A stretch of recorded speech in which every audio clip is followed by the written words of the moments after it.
আমাৰ ভাৰতবৰ্ষৰ কেইখনমান ৰহস্যময় ঠাই য'ত ৰাতিটো দূৰৰে কথা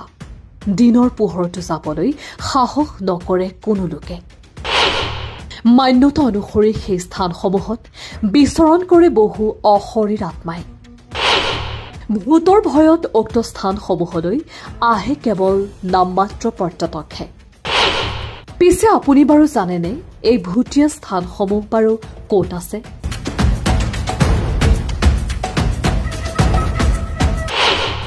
সঁচাকৈ এই স্থানত আছে নেকি ভূত অথবা অশৰীৰী আত্মা ভাৰতৰ ভ্ৰমণ কৰিবলগীয়া শীৰ্ষ ৰহস্যময় আৰু অলৌকিক শক্তিৰ স্থানসমূহৰ ভিতৰত ভংগাৰ দুৰ্গ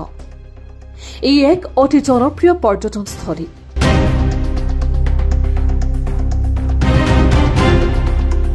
ৰাতিপুৱাৰ পৰা দিনটোলৈ যথেষ্ট পৰ্যটকৰ ভিৰ দেখা যায় কিন্তু সূৰ্যাস্তৰ পিছত দুৰ্গত প্ৰৱেশ নিষিদ্ধ কৰা হয় দুৰ্গটোৰ বাহিৰত ভাৰতীয় প্ৰত্নতাত্ত্বিক জৰীপৰ এখন জাননী ফলকত পৰ্যটকক দুৰ্গত প্ৰৱেশ নিষিদ্ধ কৰা হৈছে লোকবিশ্বাস অনুসৰি ভাংগাৰ ৰাজকুমাৰীৰ প্ৰেমত পৰা এজন যাদুকৰে এই স্থানত এতিয়াও ৰাজকুমাৰীক ভাংগাৰ দুৰ্গত বিচাৰি ফুৰে নিশা দুৰ্গটোত সোমাই নিৰুদ্দেশ হোৱা লোকৰো বহু কাহিনী ওলাই আছে সেয়ে ভাংগাৰ দুৰ্গই ভাৰতৰ অন্যতম অলৌকিক শক্তিৰ স্থান হিচাপে স্বীকৃতি লাভ কৰিছে দ্বিতীয়টি হৈছে ৰাজস্থানৰ কুলধৰা গাঁও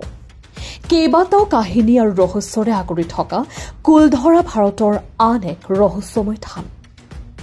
এসময়ত 1500ৰো অধিক ব্ৰাহ্মণৰ বাসস্থান আছিল যদিও হঠাতে এৰাতি সমগ্ৰ জনসাধাৰণে পৰিত্যক্ত কৰি পেলালে সকলো বাসিন্দাই কিয় ঠাইখন তেনেকৈ এৰি থৈ গ'ল কোনেও সেই কথা আজিও নাজানে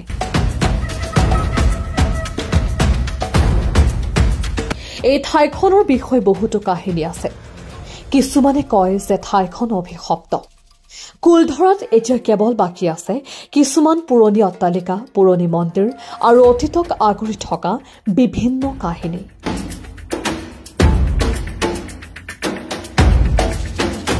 নিউজ ডেস্ক এ নিউজ প্লাছ